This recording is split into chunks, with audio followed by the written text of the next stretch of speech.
Good morning. Good morning, friends. Let's see. Welcome. It is time. Yes. Woo! So many friends already. How amazing. Welcome. Good morning. Good afternoon to the friends in Europe and Eastern.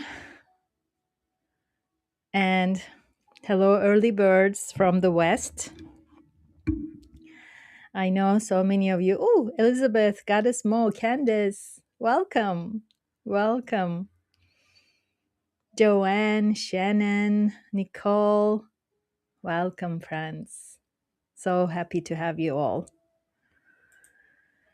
Hello again. Yes, Karen, Alyssa, I see you, Stephanie, Meredith, welcome back.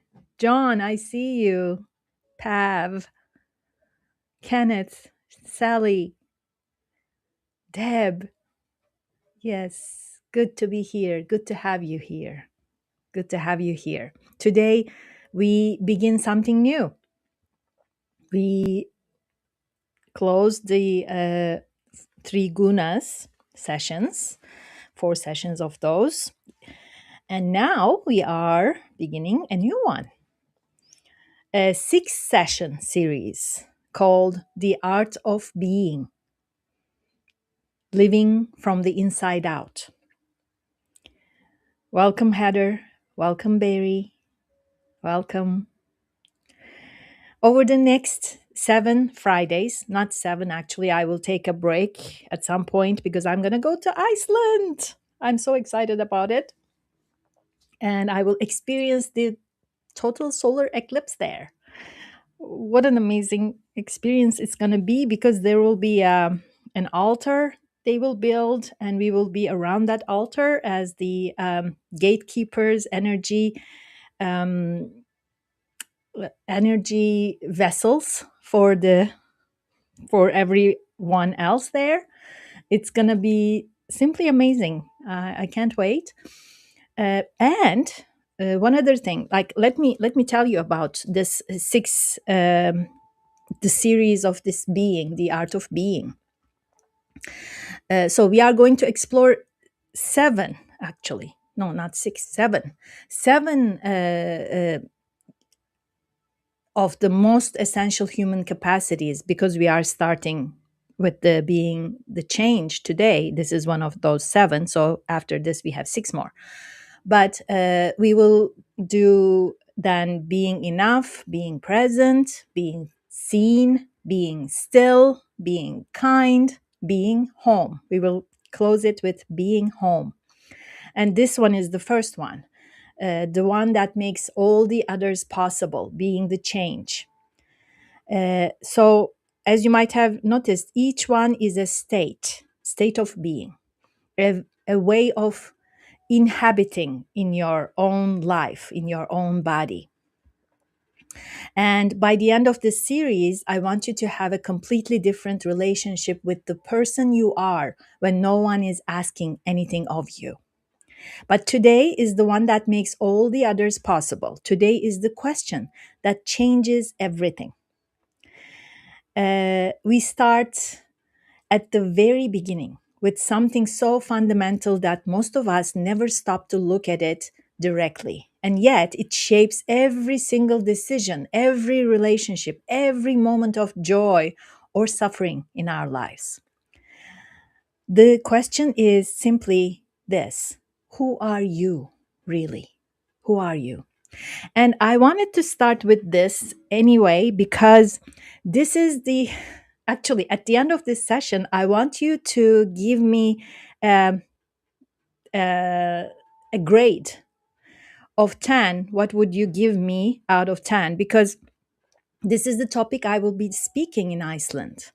I'm one of the speakers there, and I will speak this very topic, being the change. And so this is like a rehearsal for me, this session. Though this one is a long one. That one will be only 30 minutes or so. So I have to condense. But I hope you like this one. So I go ahead like confidently and do my presentation there. Um, so you are the like the like a what is it called? The jury, the ones who will decide. Like I'm on X Factor or something like that. Okay. So this is your job today. So before we go anywhere, Um, some of you mentioned where you are joining from. Please, if you haven't, just share with us where you are joining from. I know Candice is joining from like next door, Sarnia, where I am. She said that. And I see Joanne. Oh, it's moving so fast. Moving so fast. London, Germany, Miami, Iowa, Oklahoma, New York City, Iowa, another one. Where am I? I'm in Sarnia, Ontario, Canada. Austin, Texas. Chicagoland.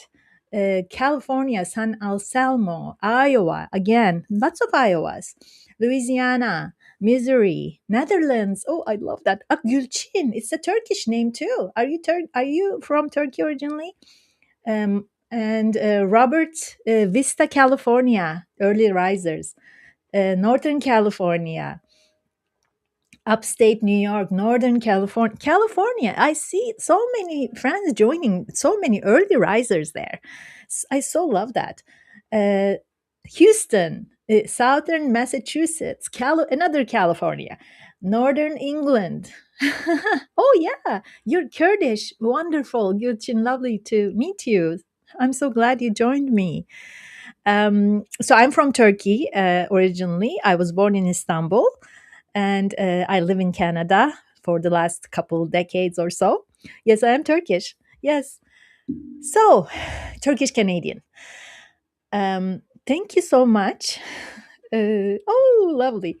Carly, happy to be here. Wonderful. Okay. Thank you for sharing where you are joining from. So, while I'm reading all these, like, you are joining from all over the world. How amazing is that? So wonderful to have anyone and everyone from all over the world. It's so Africa. You see, there is Mauritania, Africa. Amazing. I so love this. So, Bob Proctor. I want to talk about Bob Proctor. I want to start with something that late Bob Proctor said in an interview many years ago. And I came across it on social media, on Instagram, I think. And it really stuck with me. And he was one of the most profound teachers of human potential of his generation. He's a Canadian too, not to brag. But, and this particular thing he said has really stayed with me ever since I watched that little video. He said, most people, if you ask them who they are, will give you their name, right? And then they'll point to their body, and neither of those is the answer. He said, think about it. Bob and Proctor, two words. My parents gave them to me. Those are my names, but they are not me. That's just a label. And then someone points to their body, but this isn't me either. It's my body. You never called down to the studio and said, body won't be in today. It's sick. No. You are the one who has a body. You are the one who has a name. So who is the one who has them? Who is the one who has them? That question, that one question, changes everything. So I want to spend a little bit of real time here because this is where most people have never gone. And it's where the whole series of The Art of Being lives. We have built our sense of self on things that were given to us, things we were told, things we performed long enough that we started believing they were actually us. Your name was chosen before anyone knew who you were, before you had spoken a word, made a decision, or loved anyone, or discovered what made you come alive. Someone looked at you, a brand new person, and decided, this one will be called that. Your name is how the world calls you. It's useful and it's real, but it's not you. It's the label on the jar. The jar is something else entirely. Let's look at your body. Your body is extraordinary. It breathes without being told to. It heals cuts you don't even notice. It carries you through every experience you have ever had. It is, in the deepest sense, your home on this earth, right? But that's not you either. You know this because you refer to it as yours, my hand, my back, my heart. The word my implies an owner, right? And the owner is not the thing owned. You are the one who has a body. So who is the one who has it? You see? Like it's weird when you think about all this one by one. So we add layers on top of the name and the body. We become someone's parent, someone's partner, someone's employee, someone's child, sister, brother. We become the responsible one, the funny one, the strong one, the difficult one. These roles are real and they matter, but they are also not the full answer. So picture someone whose whole identity has been built around their career. Decades of showing up, of defining themselves by what they do and how well they do it. And then the career ends, or changes beyond recognition, or becomes impossible because of health or age or circumstances outside their control. And they find themselves standing in front of a mirror thinking, if that's gone, who am I?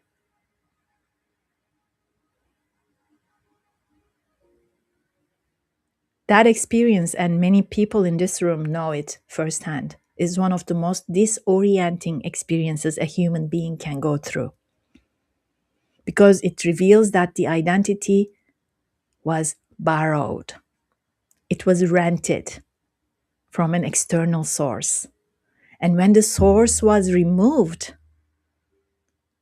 the self felt like it disappeared with it.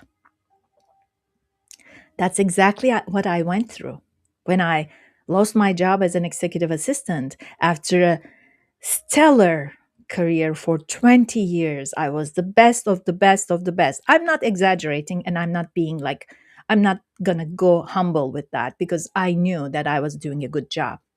And all of a sudden, that was taken away from me.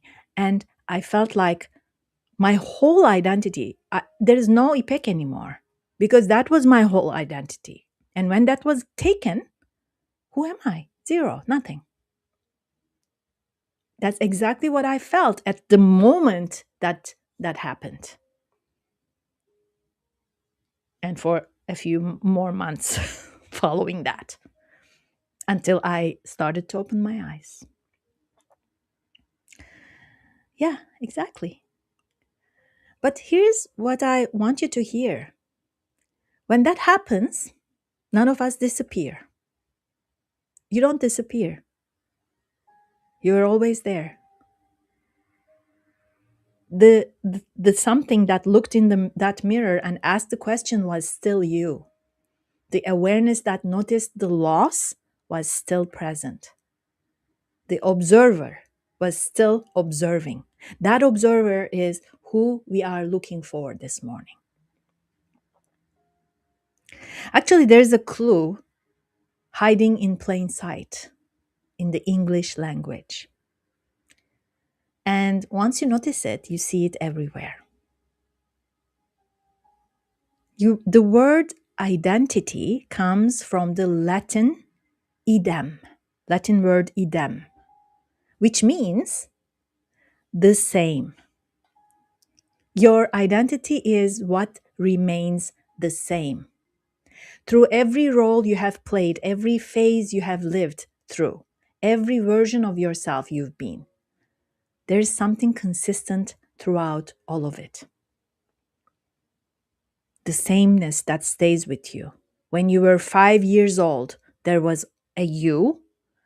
When you were 20, there was a you. When you are sitting here this morning, there is a you.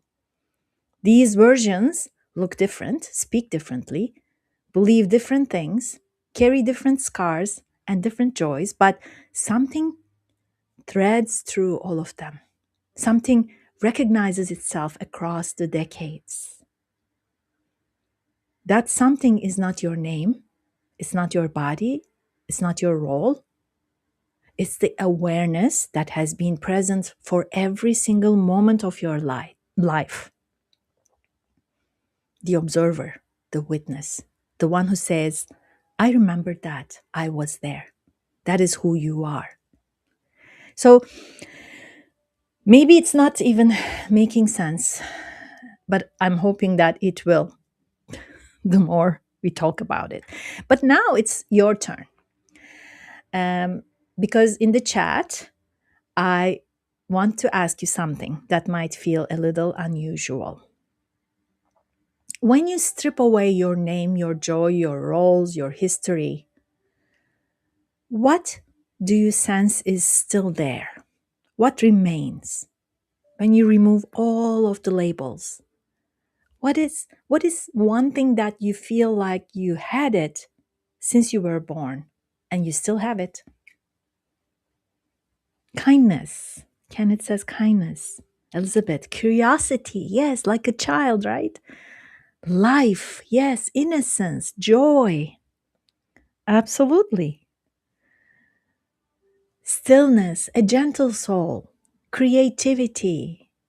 Yes, openness.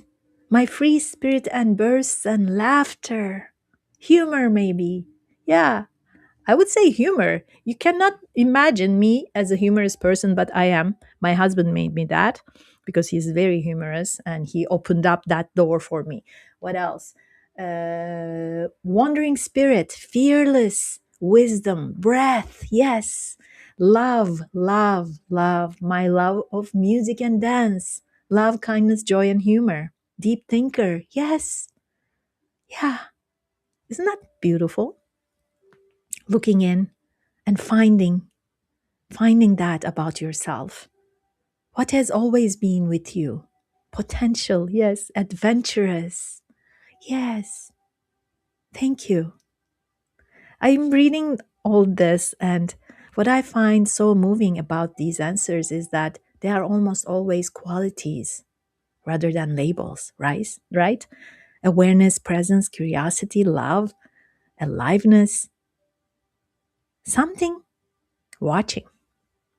That's it. That's the real answer. That's who you are. Who you are. So Bob Proctor taught something that I believe is one of the most practically useful frameworks for understanding human experience. And speaking of human experience, just a parenthesis, I created a playlist where all my videos, and I made so many videos lately. I'm over 50 now because I'm so excited and I love doing it. I just submitted another 3 yesterday. Anyhow, all those videos are in a playlist called The Human Experience under my profile. So when you scroll down on my profile and get to the videos, you will find all of them. So going back to Proctor, Bob Proctor. So he said that we live simultaneously in three planes of understanding. Okay. We are spiritual beings. We have an intellect and we live in a physical body at every moment of it, all the time. We are a spiritual being, we have an intellect, and we live in a physical body. All three at the same time, always. But because most people have very little awareness of the first two planes, they live almost entirely in the third, the physical. And then they wonder why life feels like something that's happening to them rather than something they are creating. This is the world of the five senses, okay? The physical plane.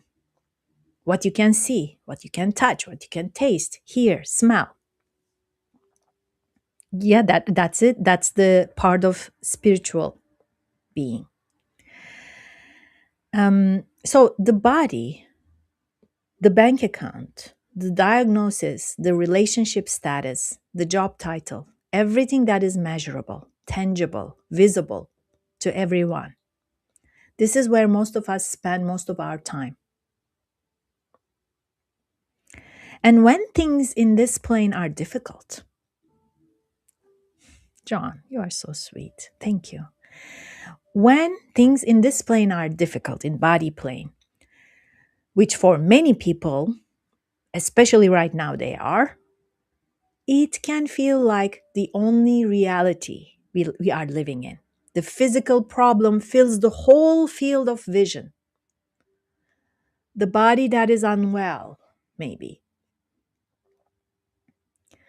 The money that is not there. The future that's uncertain. These things are real.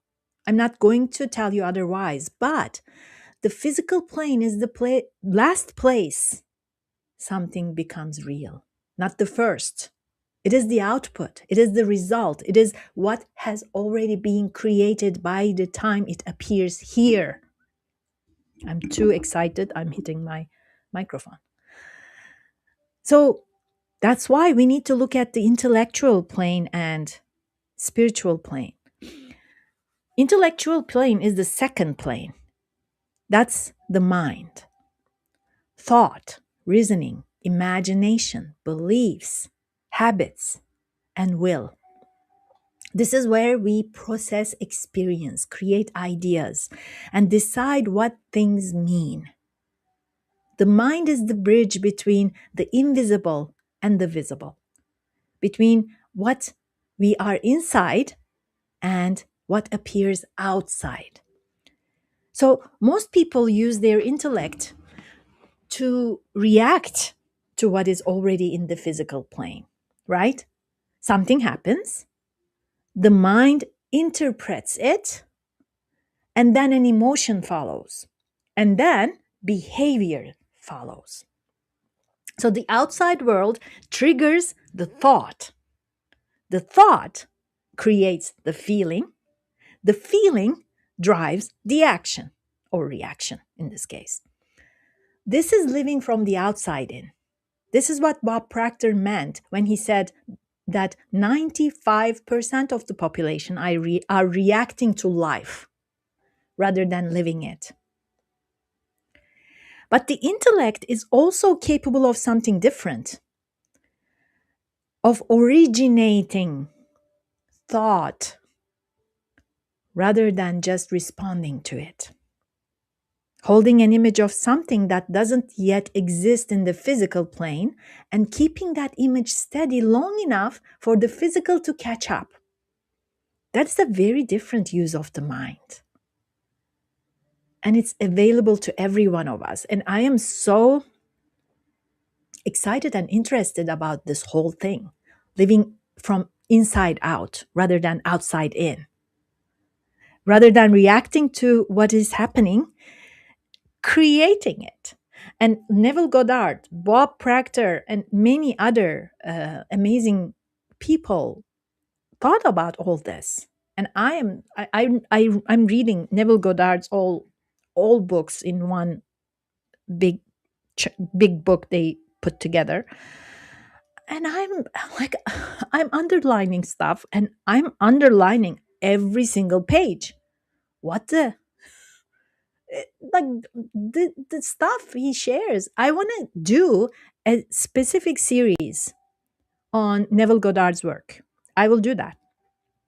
Actually, let's do that after this one, like this series. And let's do a Neville Goddard series because it's, well, he must have a connection with higher beings because everything, like, what the I mean, I read and I get mesmerized every single page. Martez, thank you for your donation. So let's get to spiritual plane now. This is the plane that most of us were never taught to work with. You know, I mean, when we look at our education system, geez, none of this is there. None of this. It's all material, all body, all physical. No wonder we grow up living outside in rather than inside out. So, spiritual plane that most of us were never taught to work with is the deepest level, the level of being rather than doing or having. That's where the whole being happens. The level of pure awareness, the level of the self that existed before the name, before the body, before the first role was assigned. So, the title of the book, all I will share it in the Circle of Bliss, okay, Joanne? I will share it. It's all like a, I will share it. I don't remember. It's downstairs. So, in spiritual traditions across thousands of years, when we look at those, and every corner of the world, there has been a consistent recognition underneath the thinking mind, underneath the physical body, there's something that simply is. Not doing, not becoming, being. And you know, I love looking at the ancient yogic traditions. And they call this Atman, the individual self that's also part of the universal self. Some mystics called it the soul. The Buddhist tradition calls it Buddha nature. And at the retreat I attended, they said that every human being is a Buddha, every sentient being is Buddha. We all have that essence in us. And the names differ from tradition to religion to belief systems, but the recognition is the same. This level of you hasn't been damaged by what you have been through. It hasn't been diminished by the diagnosis you might have. It hasn't been reduced by the job loss or the relationship ending or the financial crisis or grief. The spiritual self is the one who has been carrying all of those experiences. It is the carrier, not the cargo. It is whole.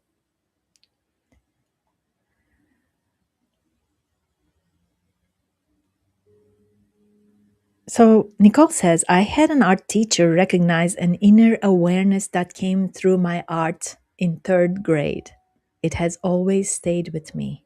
Inside came out in my art. Yes, that's your way of expressing your essence. You see? Your being. Gorgeous. Linda, it's not that book because the one that I'm reading includes 15 books or something. That's more than 10. I will share it in the Circle of Bliss group. By the way, if you are not in our Circle of Bliss group here on Inside Timer, Please join in because I share there every single day something meaningful that I find meaningful. And also, I share all this kind of stuff. I share all my new videos, new tracks, new anything and everything. Besides, after the retreat I attended, I created the two chants. Um, one of them is this Namo Ami Tofo. So these chants are not the same melody that we chanted at the retreat because I didn't want to use their way of chanting it. But the wording Namo Amitofo is the same, of course. Um, I'm not in that group, just two for me with everything else. Oh, okay. Yeah, sure. That's fine. So Namo Amitofo is one of them. Please try it. And the other one is Amitofo, this one. So 108 chants of Amitofo and Namo Amitofo. So, yes. By the way, next session is this one. Just click it, join in, and put it on your calendar so you don't forget. So, when you are operating from the physical plane, as I said, life is something that happens to you. Events happen and you react. Things change and you adjust. The world is in change. Your inner state is determined by those changes, right? When you begin to operate from the spiritual and intellectual planes first, something shifts. You bring equality to situations rather than receiving equality from them. You show up with an inner state that's not, what is the word? Contingent on the outer situation. You start to live from the inside out. This is not a permanent achievement. Once you figure that out, it's going to happen all the time, every time. No, it is a practice, a daily moment by moment practice of returning to the deeper planes when the physical plane is demanding all of your attention. And that's exactly why I designed this series to give you practical ways to do exactly that. And in the chat, be honest. Right now, which plane are you living from the most? Is it physical, reacting to what's around you? Is it intellectual, in your head, analyzing and planning? Or spiritual, something deeper, a sense of being rather than doing? Which one is happening these days for you? Kenneth says spiritual, wonderful. Physical and intellect mostly. Spiritual, great. The ones who says spiritual, it's wonderful. Like you are working on making your default setting, right? Intellectual, spiritual, and be really honest, and it's okay. And being in spiritual doesn't mean we sometimes get to physical or intellectual or like we it fluctuates, but being even aware makes a huge difference, right? 20, 40, 40%. I love that, Jennifer. Physical and intellectual mostly, physical and spiritual. Yeah, tug and pull, exactly. This is a practice. All three, yes. Creating. Yeah, Vida, love that. Spiritual and intellectual, less so intellectual. Good. You see? It's a good way of looking. Awareness. I keep saying this: awareness. Who am I? What am I feeling? What am I thinking? What am I doing? What am I like? Being aware of your state of being. That's the work. I try to be more spiritual. I use Insight Timer daily. Yes, that's a great tool to get there.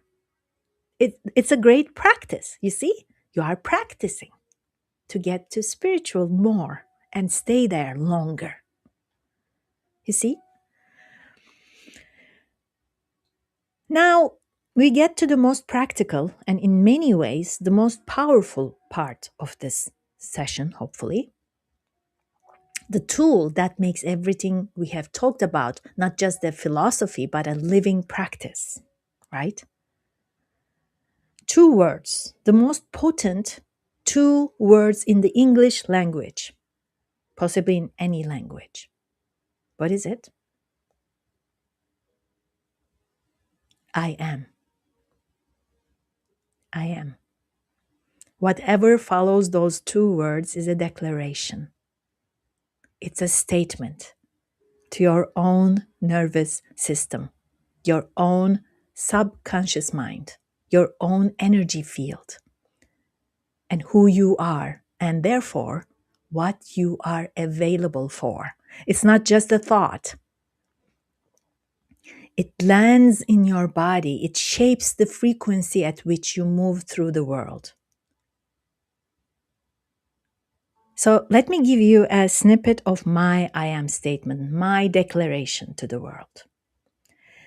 It is a 7.5 minute one, and it's can be found as a video somewhere that starts with a Y and there's a T in it. But it starts like this. I am divine vision connected to the spirit of all creation. I am fearless, graceful, and authentic expression of myself. I am abundance itself, and I abundantly and effortlessly receive whatever I need, whenever I need it. I am the most loving, caring, supportive, and deeply connected wife to my amazing husband, Craig.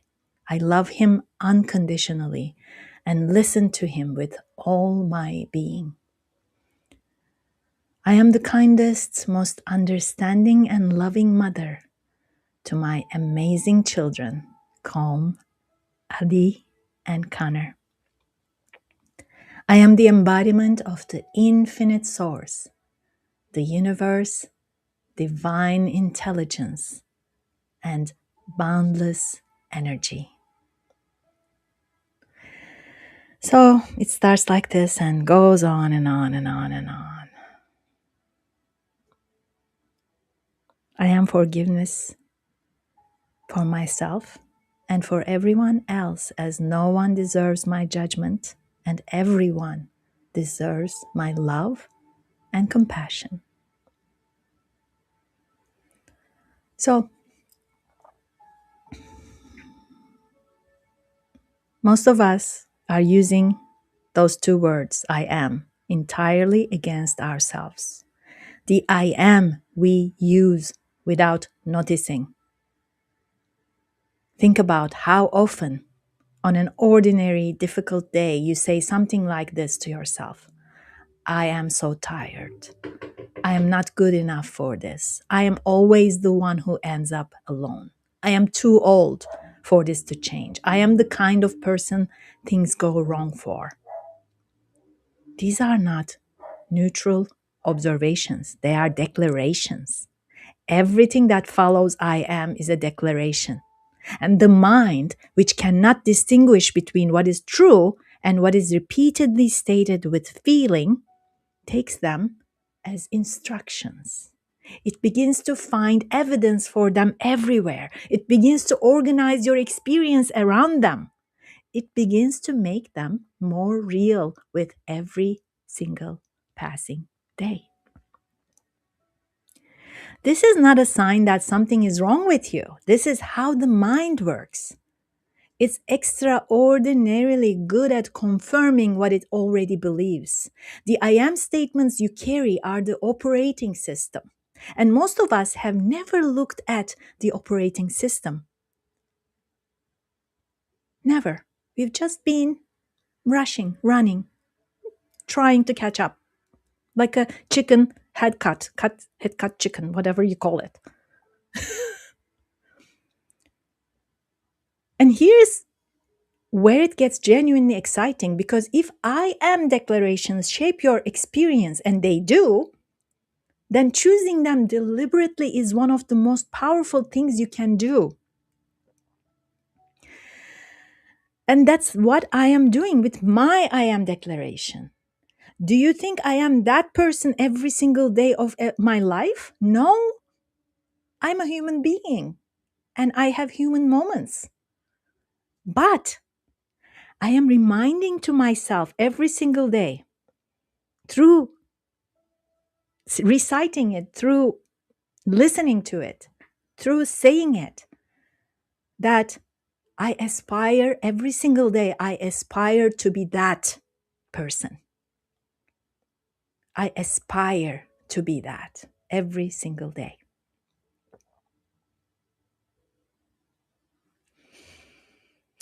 Now, I want to be honest about something here. This is not about lying to yourself.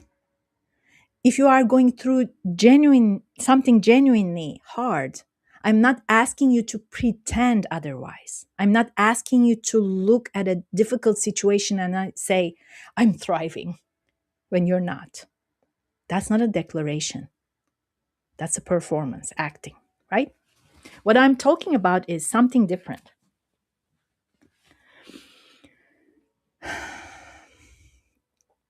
It's about reaching for an I am statement that is true at the level of who you actually are, rather than what is currently happening around you. Reaching for the spiritual plane rather than just the physical one. So, to help you understand that, let me give you an example. Picture someone going through a health crisis, okay? And they are genuinely unwell, and that's real. And at the same time, they are also someone who has shown up for themselves every single day of that illness. They are someone who still holds love for the people in their life.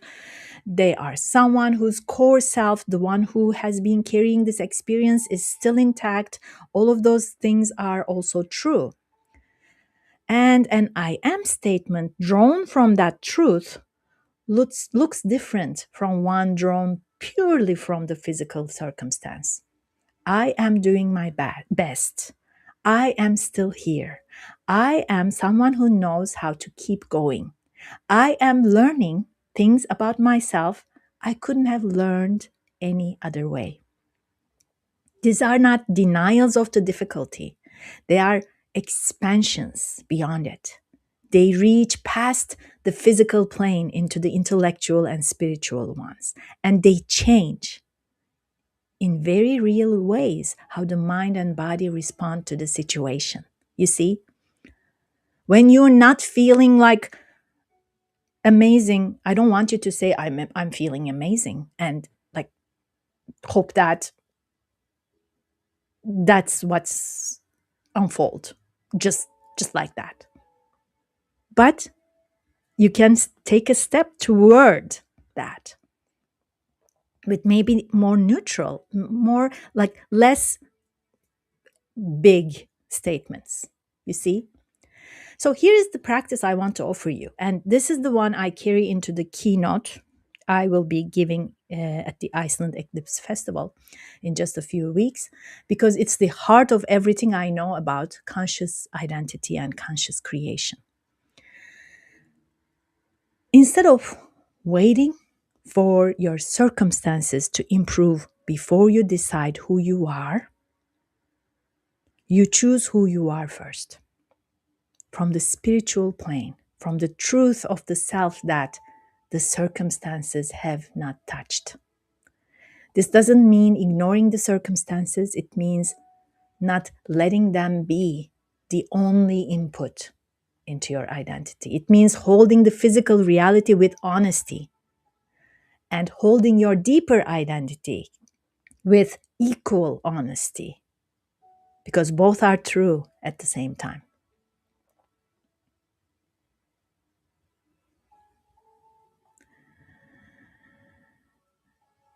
In my own declaration, which I created from this exact process, one of the lines is, I am the light that lights other lights. Not because every day feels like light, but because at the deepest level, that's what I know myself to be. That's what stays true across every season, whatever, no matter what I'm going through. And when I return to that declaration on a hard day, something shifts. I shift. The quality of my presence in it shifts. And that shift is available to all of us.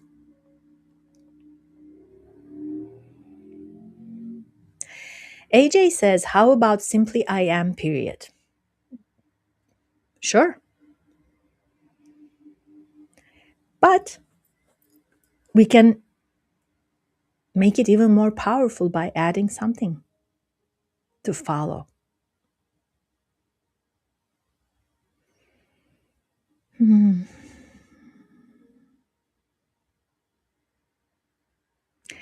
the chat, I want you to try something. Finish this sentence with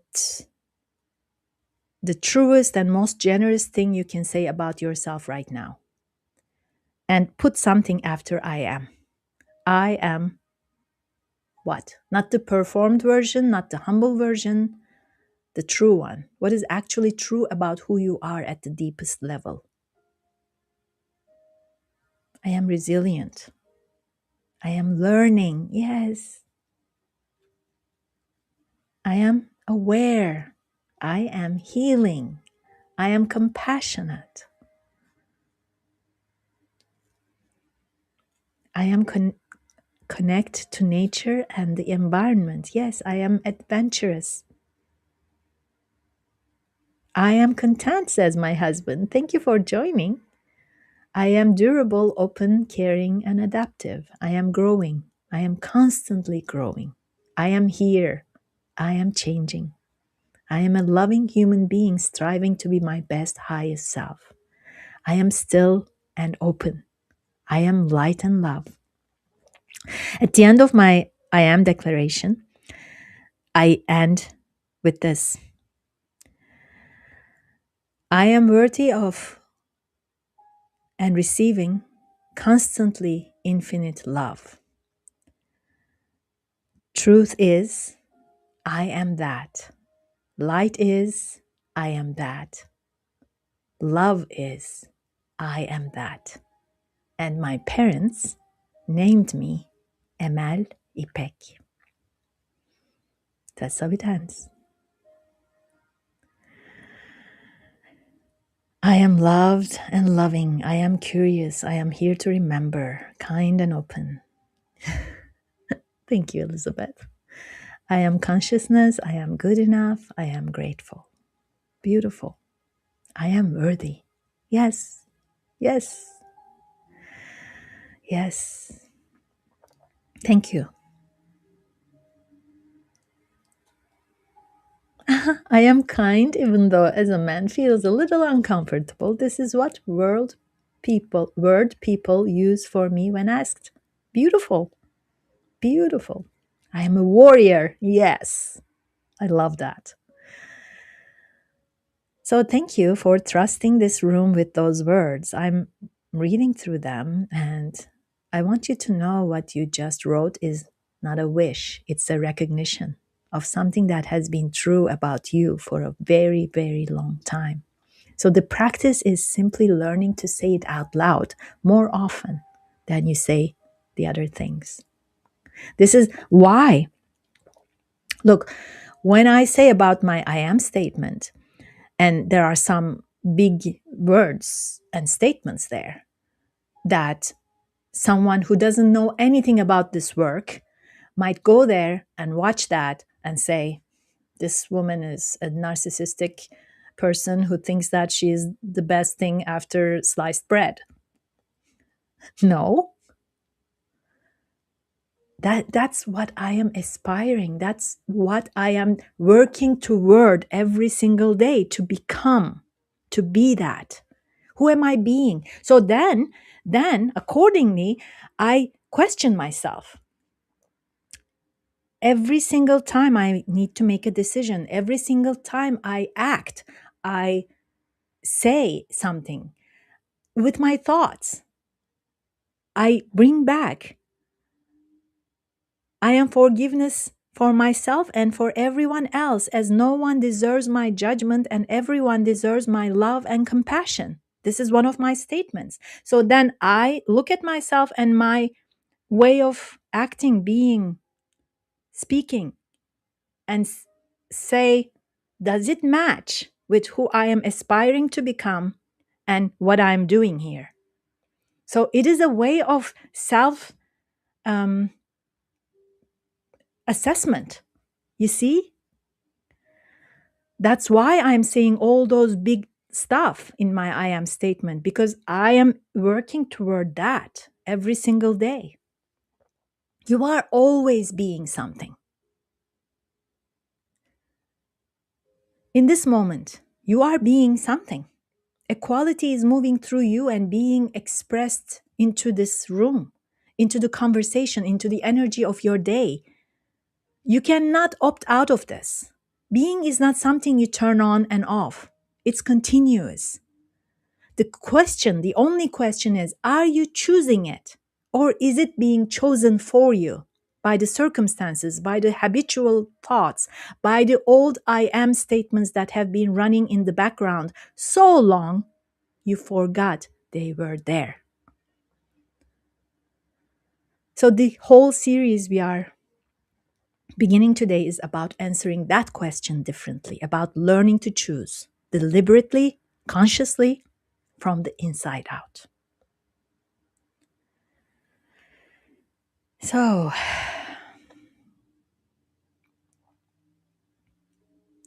let's get to meditation. I am spent.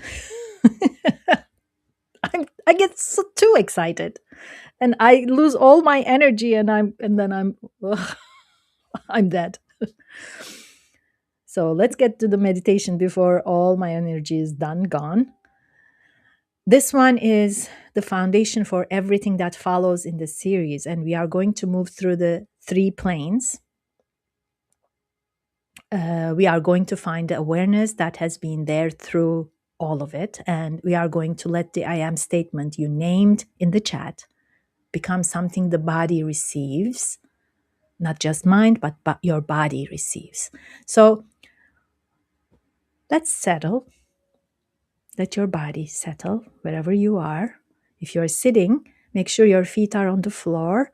If possible, remove your sandals, your shoes, and your socks. And have your hands rest comfortably, however it's the most comfortable. And close your eyes or lower your gaze. And bring no agenda, just bring yourself. The quote for this stepping into who you truly are meditation is from Pierre Teilhard de Chardin. He says, "You are not a human being having a spiritual experience. You are a spiritual being having a human experience." This is one of the most famous quotes, right? You are not a human being having a spiritual experience. You are a spiritual being having a human experience. So treat yourself that way. Look at yourself from that perspective. Yes, Jeffrey, you made it. So let your body settle completely and feel the weight of it, the reality of it. And take a breath in and exhale through your mouth. Let it go fully.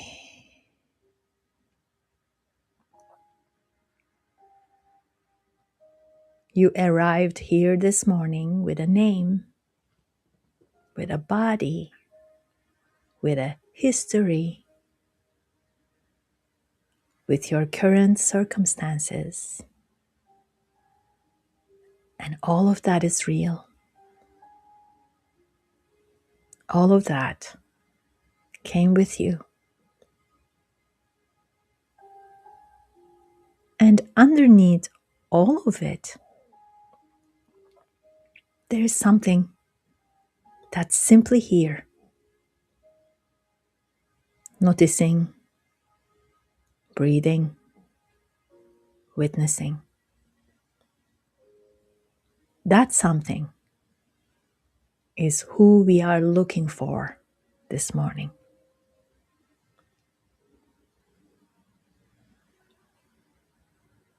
So bring your attention to the body first. Just feel it. All the sensations, the weight, the temperature, the breath moving in and out. Noticing anywhere there is tension or pain, and anywhere there is ease.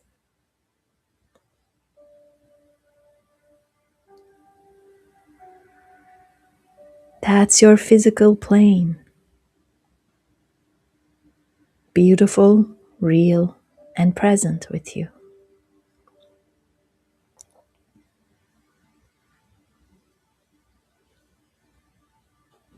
And notice,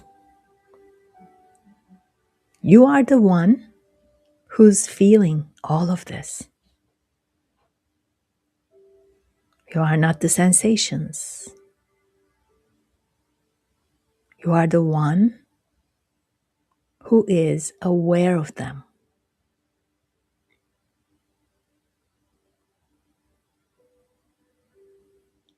There's a witnessing happening.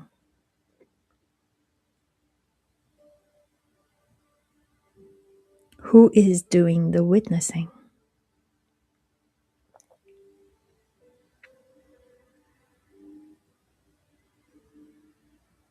Stay with your body.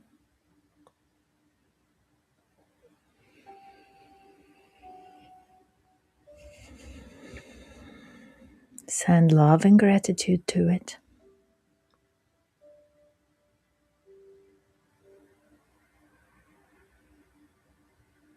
It has been carrying you the whole time since you were born, even before then.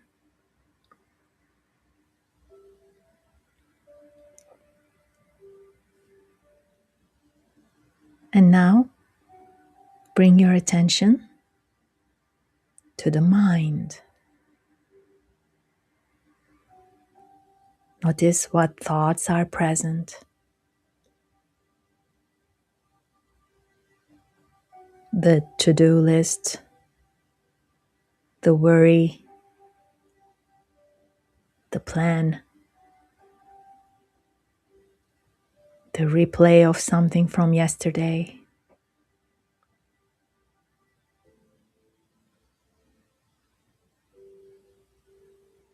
Whatever is moving through the mind right now.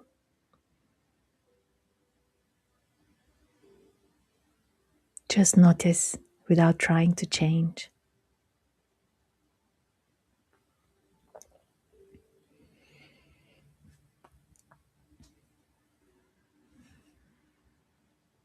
And now notice something else. Notice that you are the one who is observing the thoughts.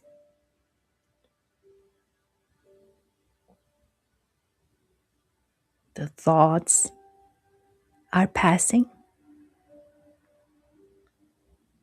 yet you are still here.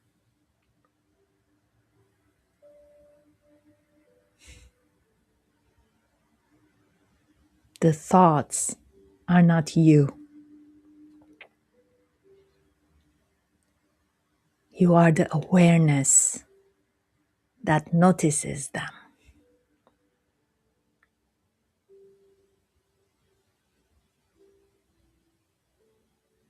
There is something watching the thoughts move.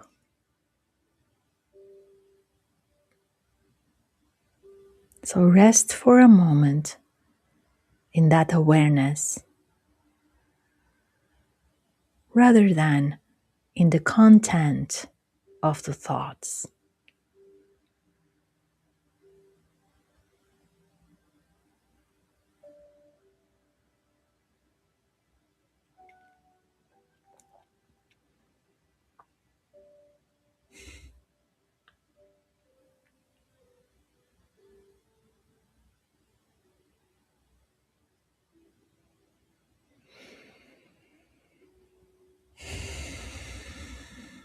So beautiful.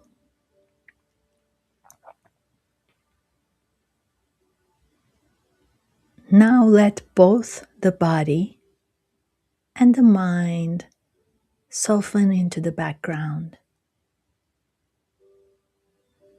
Not disappear completely, but just fade.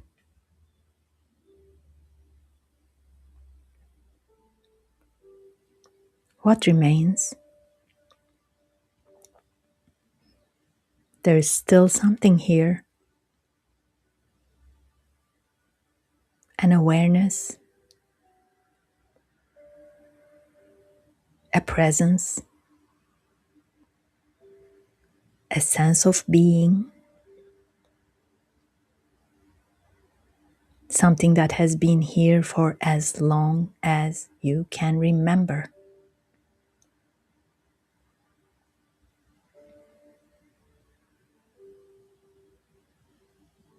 Something that was here before this difficulty, before this role, before this name.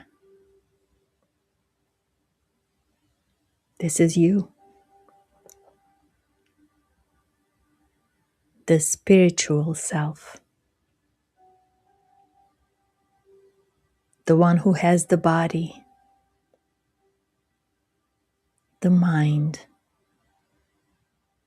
the name,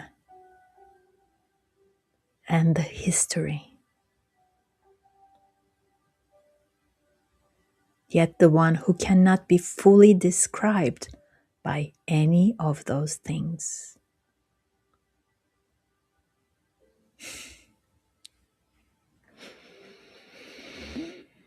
Now rest here a little bit and let the awareness just be aware of itself.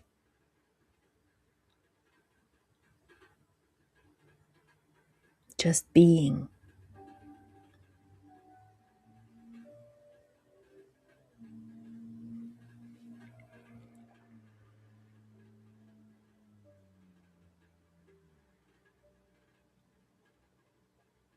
This is the most fundamental thing about you.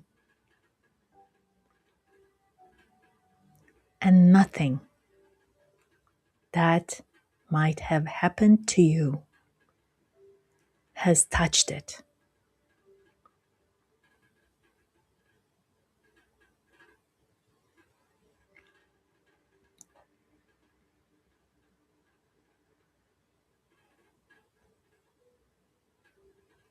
And from this place of spacious awareness,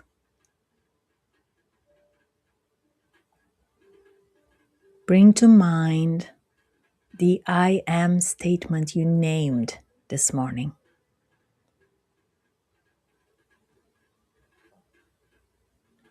Or if something different and truer has come up in the meditation,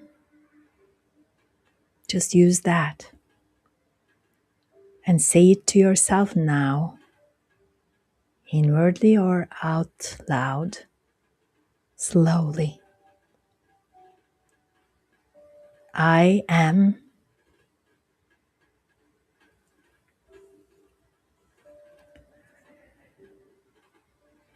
and say it again.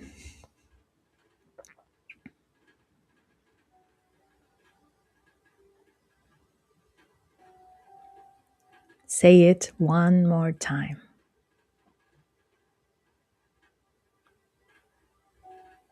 And let these words move down from the mind into the body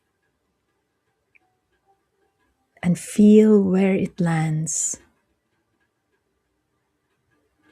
somatically in your chest or your belly, your throat, your heart.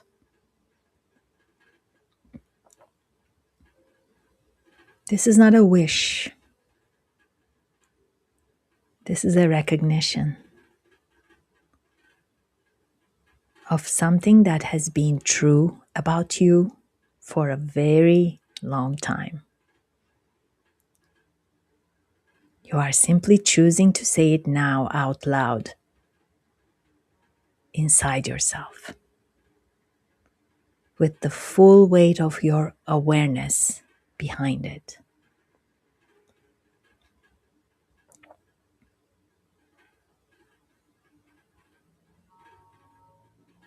And now, bring to mind the version of you who lives from that I am statement.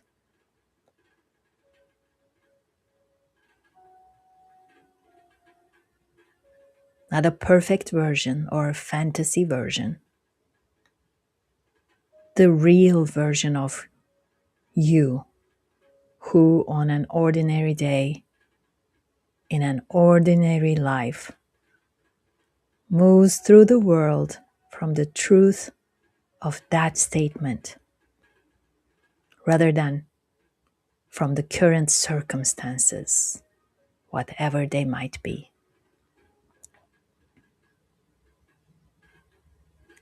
And visualize what that person brings into a room, how they hold themselves when things are hard.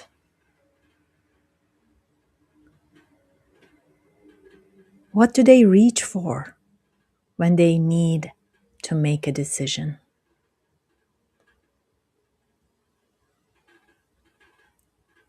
And let yourself feel what it's like to be that person, even for a few breaths. Because you're not imagining someone else. You are simply recognizing yourself. You are that.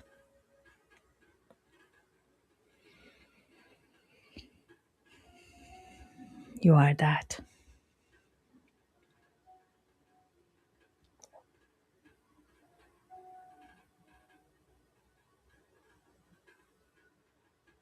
Now, very gently, let your awareness come back to the room you're in, to the sounds around you.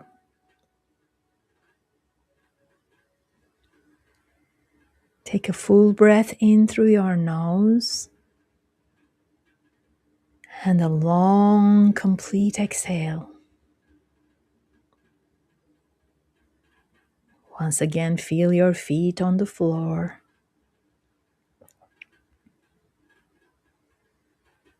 And when you're ready, open your eyes. You are always being something. Starting today, choose it on purpose.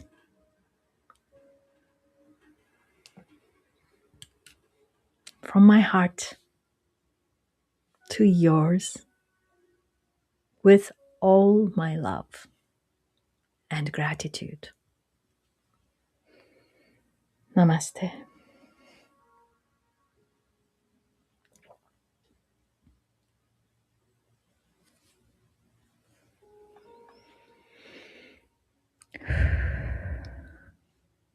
Thank you. Welcome back.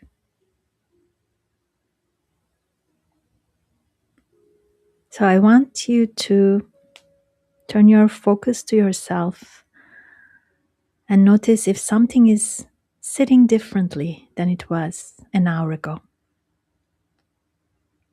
Not necessarily more comfortable, but maybe more true, truer.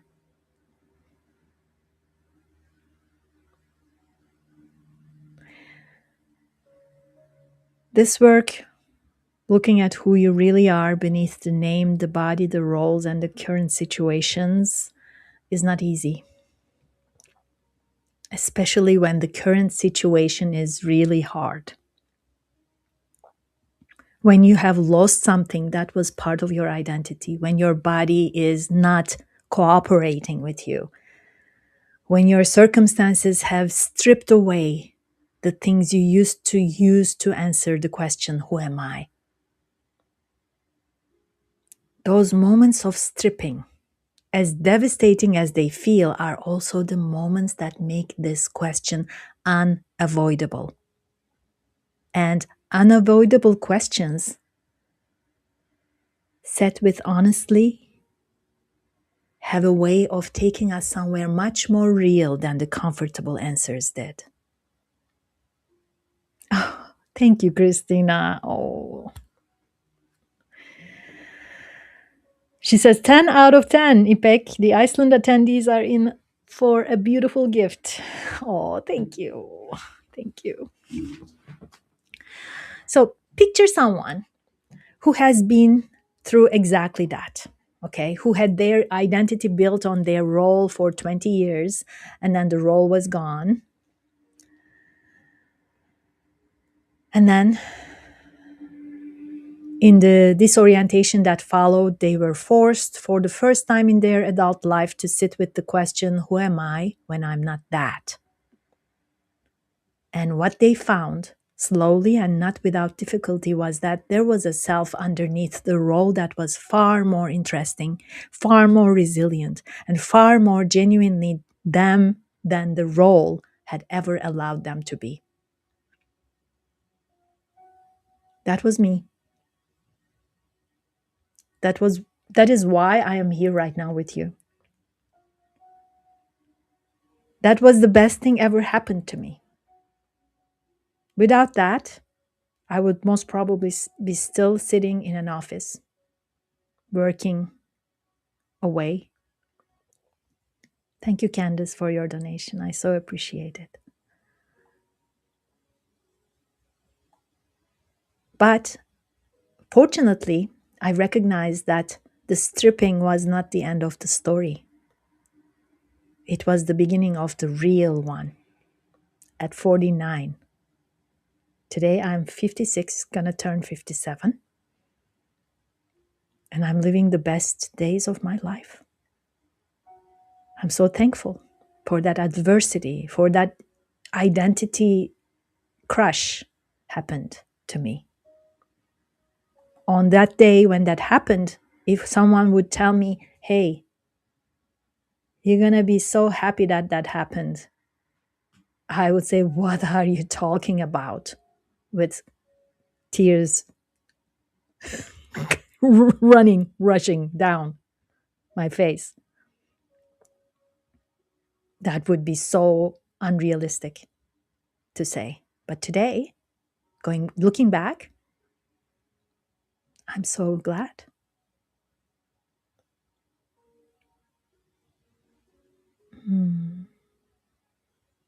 Thank you. Thank you, everyone. Yes, age is just a number, guys. Do not be stuck with, oh my, how old I am. Is it too late? Nothing is late. Never, ever.